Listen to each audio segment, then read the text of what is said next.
The night was cold and silent, except for the faint cries echoing through the empty parking lot.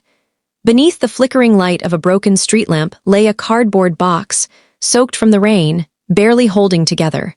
Inside, a trembling mother dog curled around her newborn puppies, her fur thin and matted, her eyes tired yet fiercely protective. She had been there since morning, waiting for footsteps that would never return. Hours earlier, her owner had driven her there in an old pickup truck. She had wagged her tail, thinking they were going somewhere special, maybe the park, maybe home.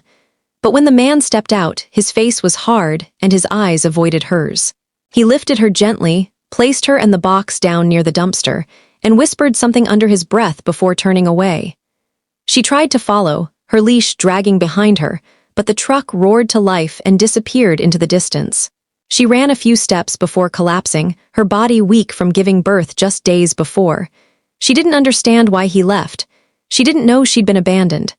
Now, as the rain fell harder, she curled tighter around her puppies, shielding them from the cold. Their tiny bodies pressed close to her chest, their whimpers slicing through the night like shattered glass.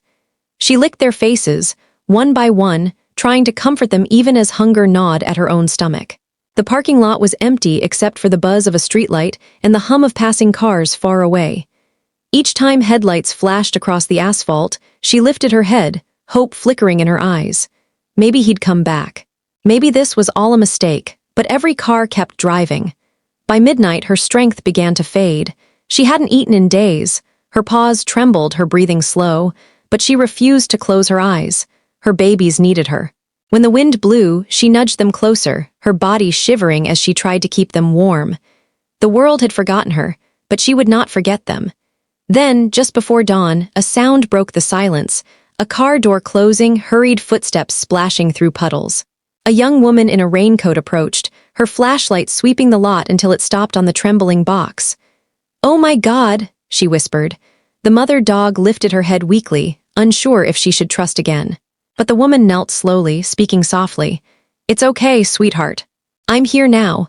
For the first time in hours, warmth returned, not from the rain, but from the gentle hands lifting the box. The woman wrapped them in a blanket and carried them to her car. The mother's eyes met hers, and for a fleeting second, something passed between them: hope, gratitude, and the faint belief that not all humans turn away. As the car drove off into the rising sun, the parking lot fell silent again. The flickering street lamp dimmed, but somewhere in that warm car, tiny cries faded into soft purrs of comfort. The mother closed her eyes, resting her head against her rescuer's arm. For the first time in a long time, she felt safe. Forgotten no more.